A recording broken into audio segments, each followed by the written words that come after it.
But say read bill now. Read the bill now.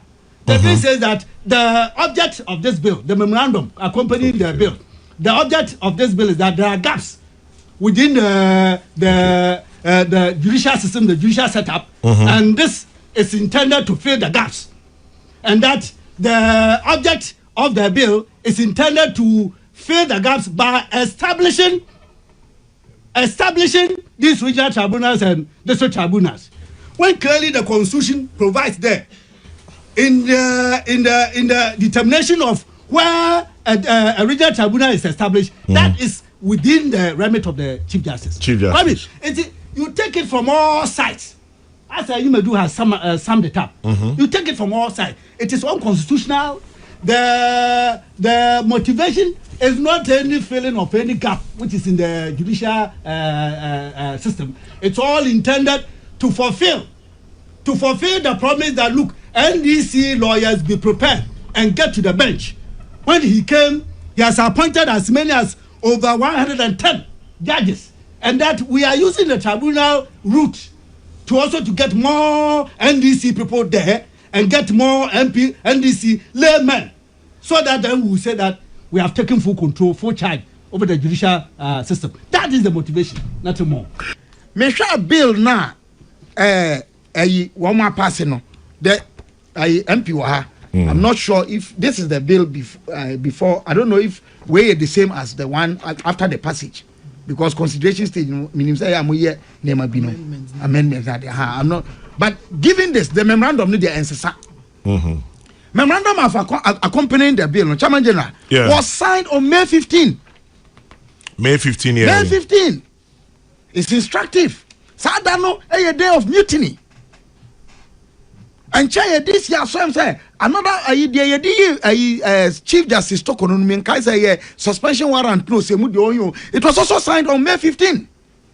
What is it? Maybe a coincidence. Obusia we de mamenchi na memo akwa banfa ombra Randy J report so na ene mpanimfo animdifo mienu akwakwatena kwa mesefa kan adwumade so na ekwan a wonom de NDC aban ne niema bi a woye afaso no de na kyerese NDC for no ankasa enya adagye na omo hwesa video yi no mu tie futuo ene nsem ahodo a ewo video we mu a yedi adanse yese wo my Ghana ba bi a NDC aban wagine ni akire no kyese ano odin pa na ho nso wotoro ye behwe asesi ye nche bebre no a eno mo de komra hye bedwafie mu se sa district tribunal na se regional tribunal court wa ompeso mo de ba no yenhwe ne yengi ntum ne nam se NDC amonyokyo wo mo na hye bedwafo dooso wo mo na hye bedwafie mu nti wo mo de bibi kwa ade enche kura na yaji atum nti wono mo de ade yi hyehye so eni na enu ani nansa na yehu ya ne sa na dwede hyiom wono mo apase sa tribunal bill no ya say the bill sa hodo Ghana for hwe ni mu senka mo behwe nanka o mabobo hu nanka John Dramani Mahama Ghana mampani wasan amaya ne de ebesi nne wono mintimi ntu hu ana ma ne so niam ebeboa party no de ene gidigidi no a no magina so ntentem na wono apase bill no ye behwe asa district tribunal yo mo kire se wo hwetete ho no nsemoni e babedi no my Ghana mu ha kakran mpani for hwe ye efiri ho na enne NDC sade aba no a na chese botaye bi eda akire eno da nchen ya His Excellency John Dramani Mahama ba ye kam ya yese we pia obia so o maye judge obia wo so o na maye judge se de be ya obetimi consider wo mu yie na o ma doso wo man ni mu na chine bi no se bi oni ho kora na satentere na ba wono so betimi anya judge fo bi ya wono na di wo mu kosisi so se de be ya wo betimi adibidi ama NDC amonyokwu ye be ka ya bra His Excellency nana adodan ko akufu ado o te ho no oboa a judge fo papa o bank obekumase a si appeals court judges wo mo bangolos ya wo hwe edan pon se do si bia no de ma wo mo kire se opese wo mo ho to wo mo na enso so wanfa adwumayefo e wa appeals court ana se wanpija bi edibrem metimi aka se na do buy ni 8 years ni nyina wo hwe nipa o ma wo mbeye judges a kete wo si bi o nipa be se feel bi e na odo mbeye judges fi se sebi yo mampani a yemfa sa de no nya amanyosem bebre no a yemfa nya amanyosem na so ebre ya NDC amonyokyo ba ye afi ba ko ni fa entamu nie no judge omo ya be ye omo judge se bro 120 omo bro 100 and over a omu nyina His Excellency John Dramani Mahama ayo omu judge eno da nchen so say o start the district tribunal na eba ya tribunal no so ye besa afa nipa foforo ye mpotemu omu enko school do akire nyina betuma nya sa tribunal ne bia de hian se wani edene na ye chese ne mpanifo no akire ne mamam ye hu se ba bia sese Ghana ye kono ano ode ye no da nchen so sese de ya chew na abaso no a ye do court a bill ye betwa to tiri so nya de a wo benya de aba se de be ye befa so atete wo nyina no won mo ka ho asem a chese o man Ghana ye nyina ye e wo kwan a NDC amonyokuo won pese o mo de kabi mamen kabi amamuyo no efa so na ye san koye nchi te se soja aban nhyehyeye no enya de e beboa ye nya daje na ye ntie kabila any mpanifo ahodo mo betena so a won mo kyerɛkyerɛ nsɛm fa de ekoso o man Ghana mo no yenso so yetimi asua de wadaro ma mesrew wo de like video de ma me ne share fa wadwen kyerɛ so bra na yenyina yensua de enso so ewom ezu ye ban omo chi omo galamse no omo atu omumu ye be ma omo amnesty no omo asaba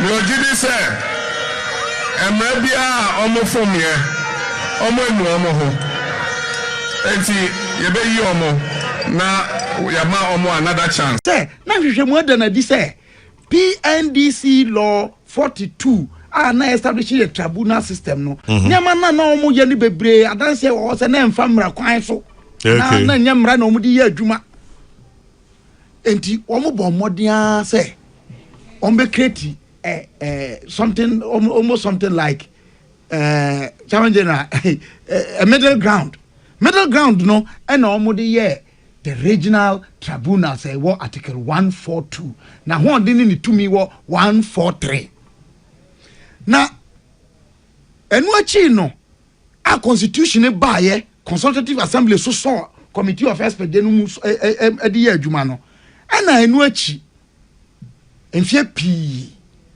Mampani dada awanya ni baby ko. In fact, he was Mampani awanya ni baby ko. He didn't become former president. Professor John Evans Atamels. Commission. And now 82 years. Oh, nka otiasia. Otiasia no ka 82. Ya me fa ni kransie. Amen. Chairman General. Kwamra bonfe. Commissioner or power yes wo mo hwehwe ya mamra no mu. Ode obinfumu okunini emeritus Professor Fiajo eto ano womu doso mu a ehwehwe mu ana omu hunu se sa tribunal regional tribunal na wo no ye de yemfa sam kra ma wo mu nti akoye bibi e ha de nti entwam and a government white paper Professor Mills G2 mu ansa na okọ Nekrechi as Abreno me share His Excellency John Dramani Mahama no vice president. White paper no G2 mu say the regional tribunal system no should be abolished. The word they used there was abolished, de-established. Just yenchum regional tribunal no. I no cry no koshe article 143 1 and 2 na. Nshisha no di adwuma no the rules of court were guiding high courts. Ena Fufi Antuata Emeritus Professor Fiajo Commission report no Chairman General yamfa nyadwuma white paper Professor Mills ya pensu ye issue ye yamfa nyadwuma Constitutional Review Implementation Committee Mampani Mahama ebedi animu ma omu so adwuma no Chairman General Ankosiaga ana ya ba animu a Mampani Mahama Sambe president. No be president nanu ya na opao Professor H. Kwesi Prempese. Omunhwe Constitutional Review Commission work no de na kasa ni nyemu kwame. Obeka ya Mampani dada na na dada nkwakufu ado ono so power committees mienu bi. Okay. So on to no for ever constitutional baako I'm say Mesa Bonsu and baako Miss Gloria Kufo. I don't have the names for sure. There were committees like that. But the woman and then say H. Kwesi Prempe committee no so eka say. They are not NDC for aye mistake amomure afi say commissioner Professor Mills Apenso woman sponsor no na waka se yendi establish regional tribunals a womo de womo sin ken kofa tribunal system na na atwa mu dada no kra no mra no sabi womo san de akofa ba womo san de aba e wo mu manifesto mu no Professor Ayeka prempe ka kire womo through the committee report say sade ni yentwam enti government or ka say sa Ayeka prempe committee report no onyanka ho asembia no ade oyeye any say or sponsor a bill to fly in the face of the recommendation of that committee. I can't say tribunal yentwam no averi say ye the tribunal system and your regional tribunals no enti kwame me hwa bill na one pass no the MP wa ha. I'm not sure if this is the bill before. I don't know if we're the same as the one after the passage, because consideration stage means amendments. I'm not. But given this, the memorandum need the answer. Memorandum of accompanying the bill, Chairman General, was signed on May 15. May 15. May 15. It's instructive. Sadano a day of mutiny. And chair this year, so I'm saying another Chief Justice Tokono Minkai say suspension warrant no it was also signed on May 15. What is it? Maybe a coincidence. How coincidence?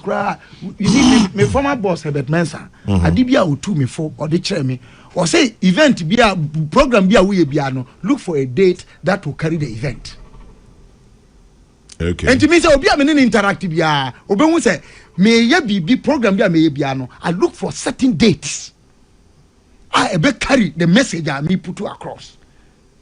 Tamanjera. Giving yang abakosem, particularly with respect to this tribunal system. Now a whole government, a whole regime, yes, especially given their own tied connection to the PNDC. Tied connection to the Emeritus Professor Fiajo Commission report, tied connection to the Constitution 1992, tied connection to the Professor Ayeka Prempe Committee report. Namo yes ya necessary omukuhwebio. First, and only the meka. Two, Kwame. Osha bill now, by its nature.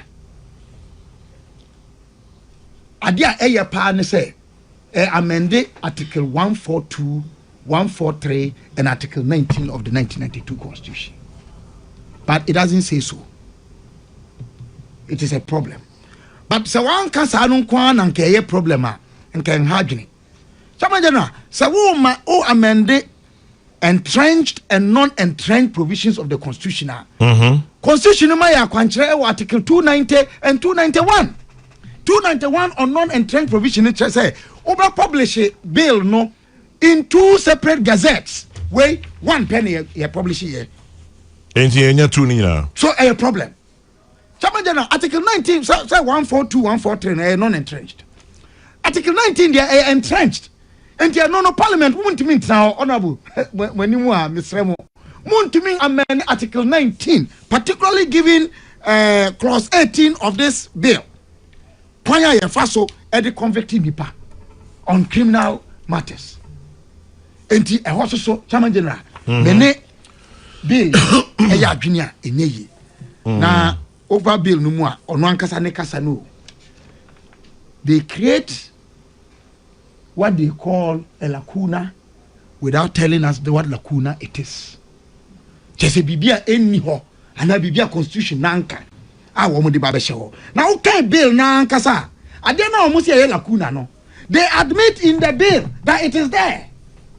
Ne kwakwa ne senka bila. Ne kwakwa ne says Kwame Samamrey Samrey aye de ba be ye bo modern say ye gi ni 2 media free amamra 1992 no no e yen kontompo. It is not deriving any authority from the Constitution 1992. Ndiana no bin to me Franco Supreme Court go check it. Na da bia no bin ko Supreme Court. Dabia na Matisa Nkrofo won tia say never call Supreme Court we Supreme Court is makobia fine I mean, now I'm oh, dear, Minia, but going to the Supreme Court does not stop us from having this conversation. Yeah, exactly. But you see, good reason requires that. Yeah, chichiri minor ye dim komwe. And someone making sabi. Are there facts? Are there in fact? Usha bill na MP. Sabi. Does it not amend Article 142, 143? It does. If it does, did you follow the procedure of amending non-entrenched provisions as required by Article 291? If you didn't, then I have a solid point. Na yetie one anka yede. Yensom any nipano. That's what it means. Kwame, bill na sam no mesre mpani bi suma akasa. Kwabna sabi enkwada adwena media ka we. Mpani tie me so a enkebeboa. In fact, Emeritus Professor Fiajo commission report no adwuma won mo ye on this particular matter. Okay, oto boase na okan a me fi say eni say ye for so de me de betwa to kwa me eye de me nua pani mama yarga okan ye bra na mo pass bill o say me di ho ya kakra say minority for no opposition and I say words of caution and me nua afenyo ede mano omo koso kan say den kra bill no ye be pass Samanjena, bre, mre, impenisi ye ninkaso. Yensheye. There was a parliament that had an overwhelming majority, 169 against what was the number in 2017. 2018, omu introduce bill B holidays amendment. There were factual errors and inaccuracies in it. Chairman General, not only at the time as acting General Secretary of the CPP, did we write a memorandum questioning or opposing it, may appear before the committee. Sata Minia Penny said, Kwame Achampong. Yeah. And another chairman. Omo capture say, yeah, before the committee, but some of you can almost say, yeah, fa. Mr. Boss was a memorandum, in fact, man, Chebo, but can I say I predicted?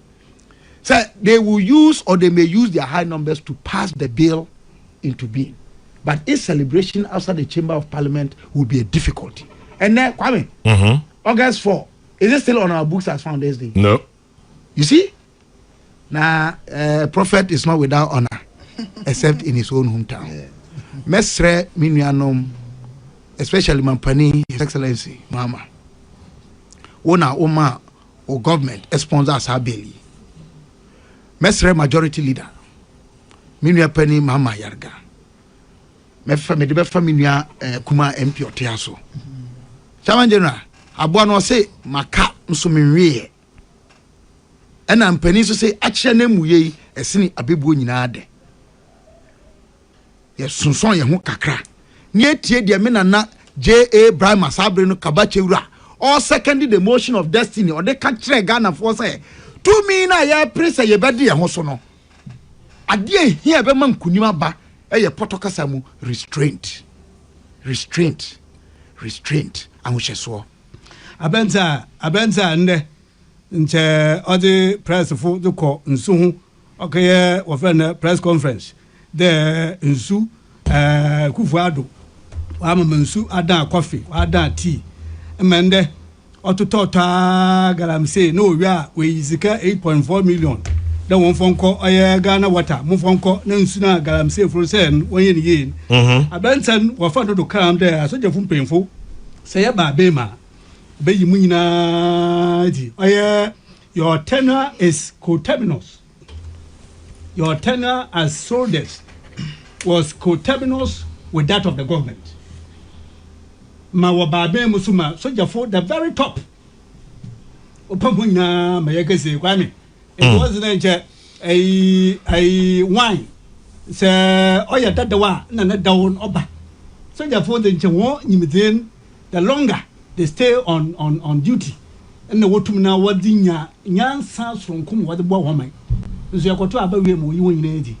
Na bi oso oye Ghana fa pempem teacher for nurse for civil service public service no so yabaya wabaya Owura Debra Julius Debra or the latter all sectors mental nketesia when you when you win Owura ba me say mon kodra na munu nsum fontwe ope na acha biara wadafe kwa mewie ma so political party MPP oya do him papa oya fin man tom why your polling station area electoral area constituency ya kwa care region mpemfo a munite ma moye constituency mpemfo fin man tom MPP we need to get back to our winning ways odem kwimide ne yasan ya kakafa ya bogeti na obaba ndam so a opanyin obedi hanyim obi a se wara hwa ba ya mfide ba sa oba front line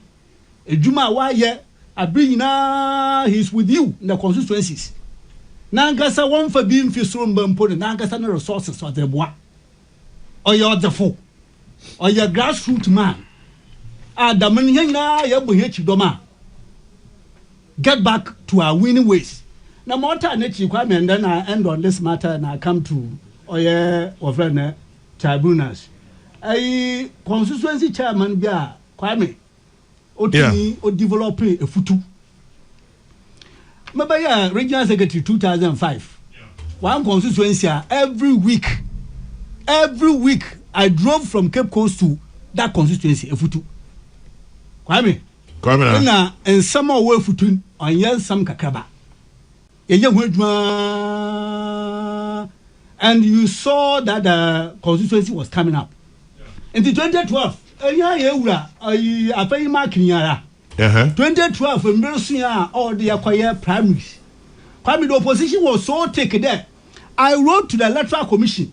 All Baba all supervisor last minute sabotage. My electoral commission failed to turn up. It's Mangasa Kwame Duncan. I had to go to conduct the elections and also supervise. That got a marking elected. Interesting. 2012 parliamentary candidate. Interesting. Now party chairman Kwame, why you Juma only afema? These are all hot-blooded people. Why you could do harm? Afema marking. Now current chairman often Kofi Kwaira. He was the man who went to Supreme Court. On a electoral area elections he is the constituency chairman now. I see. These three hot-blooded people. Kwame, why your Juma Messiah you to me at the answer this year but there or a futu or a stronghold for the MPP. And they did it from the time you had NDC persons like Mike Hammer, Ayeka Quest, tick NDC people. And so the book of by said Juma why and luckily for us, Kwame, this constituency chairman he is coming to the region. Or you could do harm. Okay. Or he's a chairman organizer. Na obey here there.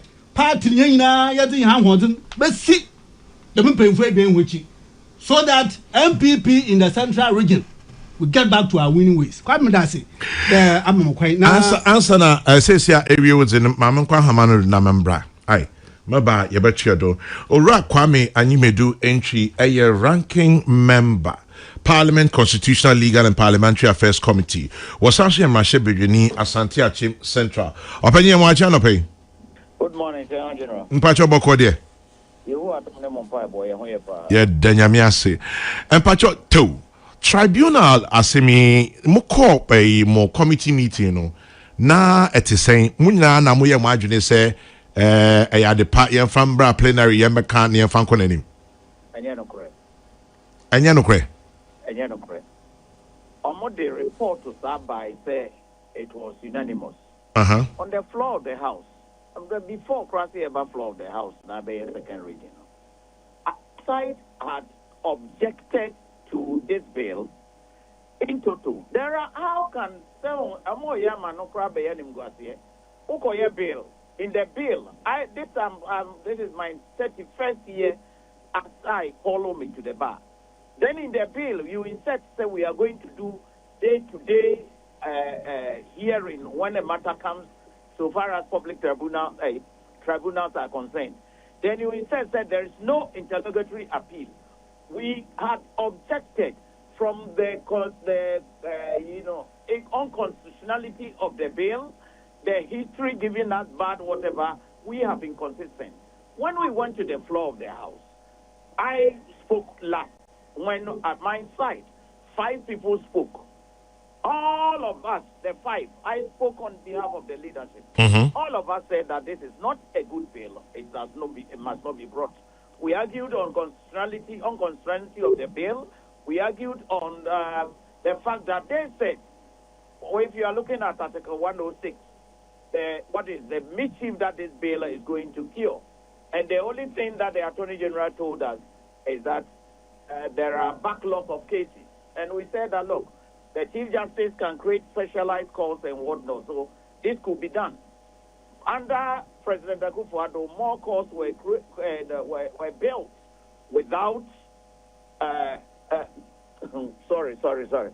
More courts, SEC, Ayine, judges to cry over. And also appointed judges on Vietnam. There is a high court. The solution, and no, and yes, cases, over here, Tribunal, probably what they want to do is that in the Omo manifesto, Omo cancel the Tribunal, but not in Omo deba. Now, I'm running there, and yet it is against human rights. The contents of the bill, your objective, and you might be free, and almost smuggle in at the report. Even a Dano Krana, second reading, that means a copy of the report. I told the clerk, say, Monfa report on Mra. It was when I perused through the report on the floor of the House, and I'm a country chairman say, are you minded to make corrections? And Sana here presented. But I don't blame them. I blame Ghanaians who have voted for them in overwhelming majority to more than 2/3. So they do what they want.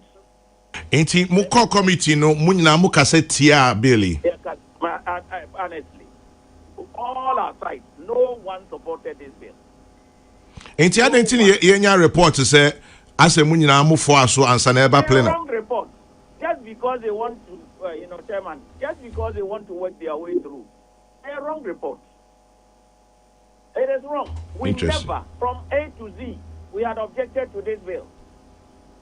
Because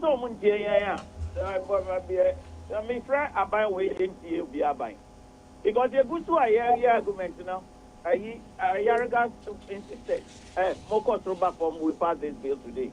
And truly they passed it today. That's why we walked out from the chamber. We can't be part of this unconstitutional bill. Apani medasi. Enshira wonso Kwame Ayimedu entry oye mrashe bedweni ama Asante Achim Central was also a ranking member Parliament Constitutional Legal and Parliamentary Affairs Committee. Nicholas not just in your kind of papa say anya nokre. So I on one so ka say general o ka say we ni ba floor no. That was the statement say both sides ni nyina agitum no call for correction. That's what he said. Or say time a free committee nearby. Exactly. Amunyina e kase tiaye. E baye na the report no man for second reading or share no. I know catch the chairman say nyomu kan report enye no kre. Akwanti kwa my request to cry say almost send the mama CCA. Na nya NDC members of parliament so na chiro report. We have a specialized people. Clerks no more young wajuma. And today is something I public, we can still follow up to see say what actually happened at the committee level. Kwame na pachobem. Kwame na. Oye atembu ana atembu. Oye za oda o man nyina hojezi. O CP wom. Dispensation and administration of justice. Money na dambre eja Ayimedu honorable kan. Adama NDC for adwina wo wan there. Ebotu mukra mopia parliament na akra mpoma mumba ha bio. Maye pen ye baye. Azomijire maye pen. Ihe yesi abuda maye pen ye baye. Na edinji shebiara ofa atembu dreba ma nase hyasiro rihima Kwame na hwemu de It is dead even before it commences or it starts. Ab initio. Ab initio. Na onyaja oburemi madwin na mensa asedo. Osanda Kwame. Kwame na. Modern Ghana. This is Sunday 3rd September 2023. President Mahama calls for more NDC judges on the bench to balance out Akufo-Addo's 100 MPP judges. These are his words. So, Temo Kwame. Me too. President Nana Akufo-Addo has packed the courts with dozens of pro-new Patriotic Party judges so as to avoid accountability after he exits office. Former President John Dramani Mahama has alleged. Addressing the closing ceremony of the 3rd Annual Lawyers Conference of the National Democratic Congress on Saturday, 2nd September 2023, Mr. Mahama said, currently the judiciary is packed with MPP-inclined judges because this government has carried out a deliberate policy of putting their people onto the bench. But to cut a long story short. Me too. He said, so, these are his words. So, I encourage some of you, he was speaking to NDC lawyers. So, I encourage some of you to look at careers on the bench so that we can balance out what the current situation is. He said, Adam, we must be prepared as NDC legal persons to also go onto the bench so that we can balance out the judiciary. Kwame, about less than 2 years. Less than 2 years. Supreme Court will appoint 10. 7 are already on the bench. 3 are yet to be vetted. Court of Appeal will appoint 21. High Court will appoint 37. Circuit Court, Chief Justice appoints and he approves 52. Circuit Court. Total 110. Less than 2 years. 110 judges. Exactly. Are they due for promotion? Kwame, you should throw the question to him that when Akufo-Addo did those appointments, were they due for promotion? Okay. You see the point? And see, for Akufo-Addo's, the entire 8-year period of Akufo-Addo, he talks about between 80 and 100 of judges that Akufo-Addo appointed. Yeah. But less than 2 years, Kwame, he has appointed 110. In fact, the 52 of them, it is the Chief Justice, that is the Circuit Court. Yeah. It's the Chief Justice who does, but he has to get approval of the President. In the total of 100, Kwame, so the architecture of the tribunal, yeah. The tribunal at the regional level, the person who is the chairman, although somebody who may qualify to be appointed to the High Court. Although a lawyer. Yeah. Now, 2 other laymen. In 16, even granted that Accra Pebenya one just regional tribunal. Accra is very big. Yeah. And Accra could get about 6, 7, 8, 10 tribunals. Kumasi is also big. But for the purposes of this argument, yes. So far, Accra then for one into 16 regions. Straight away, 16 tribunals. NDC legal persons. And then also, you have two who will be appointed on there. 32. And Sana, Eba district, we have 261 or so districts. That would mean that 261 chairmen at the district level. And Sana, 2 times 261. Clearly, it tells you the agenda. But are we going to have district tribunals? Yes, it is part of the bill. Okay. You have district tribunals, and then you have the regional tribunals. So, the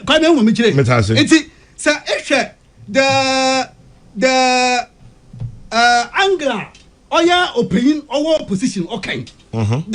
Look, what I see on the bench today is that those who occupy the bench, they are all pro MPP. We have to come into office there. Yabana point to balance it. And less than 2 years, this is the normal of judges our point. Then again, to pursue the agenda there, we must get our people to balance. We promise in the manifesto, the tribunals, that will be a very, very good way to get our people in there. Because the appointment of all these chairmen will be done by him. And then the laymen will be done by the coordinating councils. The coordinating councils will do the appointment of the laymen. Kwame, ordinary court impo in a say obika the NDC osie nentwi edosebien e madam edosebien no de more power. E mo because I can repeat. In pocket the sebien there, I buried 32 cows in order to get the NDC into power. Obika can repeat it. In repeating the MPP, she is the one who has been arrested over 2-3 days, tried and jailed for 1 year. So but just a little addition. Onye just about 32 cows into was on a court. So what else did she add? Sebi okan simbifa omanpenyi. What else can you tell me? Kwame, relax. And some kind of sebi mean to me repeat to her. But okasa fa omanpenyi na nejiro and na insimbi as sebi mean to me repeat. Kwame, the account was in a court. Just to add up. Me tell you. Unless a person incites public to crime, unless a person incites. Why look at look? You'll be an opera Kwame Sefa Kante. You'll be an opera Simon. You have marked a person who you call texter, who is an insulter texter. Still Ogudu. And it is all today. This is insulter texter. Why? It's been over a number of years. Why? I can say no. You even have the hat, the big hat, to indicate that he's been bringing what text, insulting text all the time. Insulting text. Kwame, nobody must think that they are above people's hatred. They Mr. Mutawasam and I'm a town. And see, some town, then I must suffer because I'm a town. But how do you control Kasebidam? How do you end? Kwame, so yaza ogunwufia. The law is not quite on that. So ogunwufia. The law says that bring damages, defamation, bring an action in the form of defamation against this person. Let the law deal with this person. Today, apadi or adida. Exactly. Exactly. Sure. Today, a person speaks and speaks even foul of you. Yeah. And then you say, when you are in office, and the constitution says that no action, whether civil or criminal, can be brought against you. You are the president.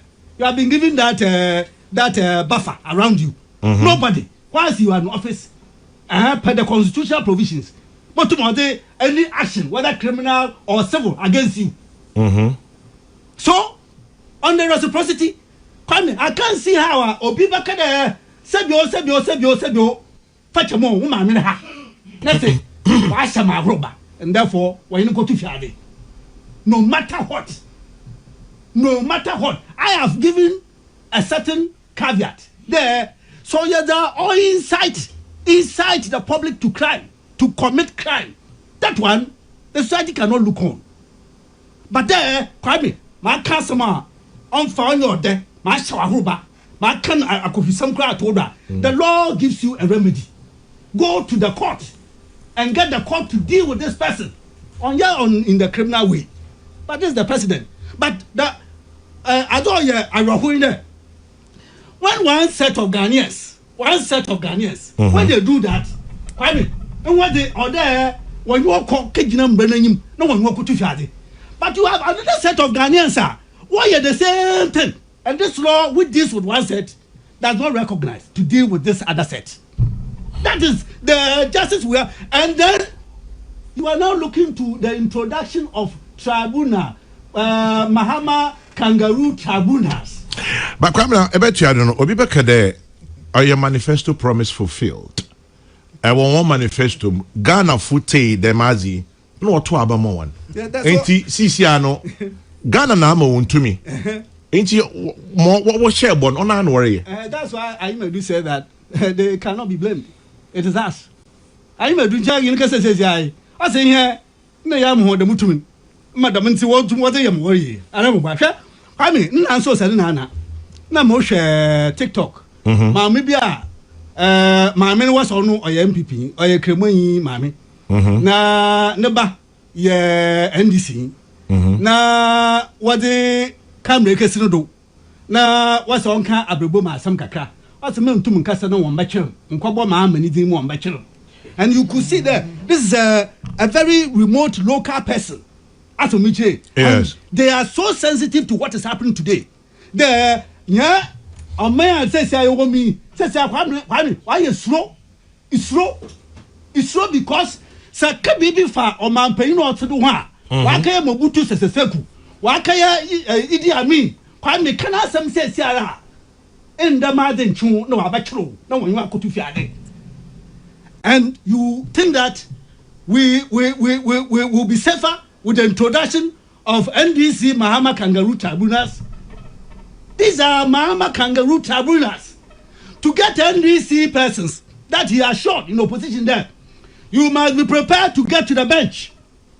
Kwame, the agenda is to create that forum for NDC persons who are lawyers to be appointed to these tribunals and to get NDC persons to serve as laymen on these tribunals in order to dispense the justice which we are already, even under the ordinary conventional court, the justice we are seeing. That is the only motivation driving this tribunals. But Kwame, if you take the law, constitution is clear. Oh yeah, we find article 142. Yeah.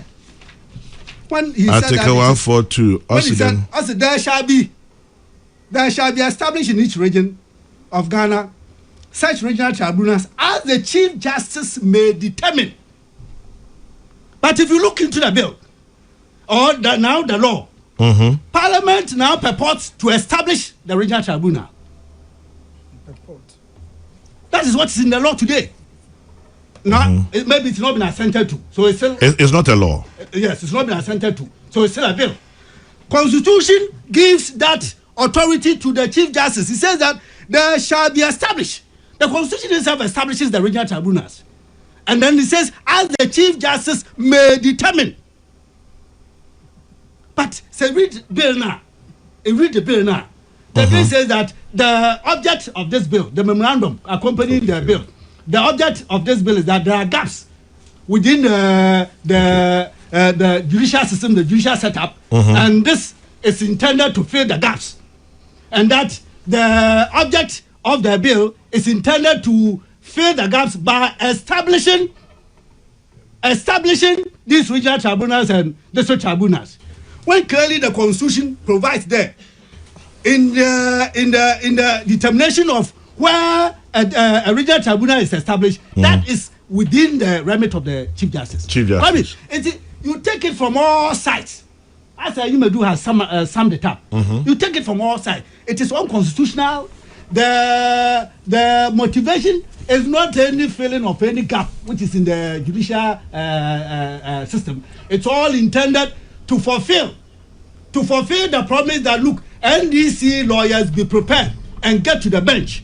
When he came, he has appointed as many as over 110 judges, and that we are using the tribunal route to also to get more NDC people there and get more NDC laymen, so that then we will say that we have taken full control, full charge over the judicial system. That is the motivation, nothing more.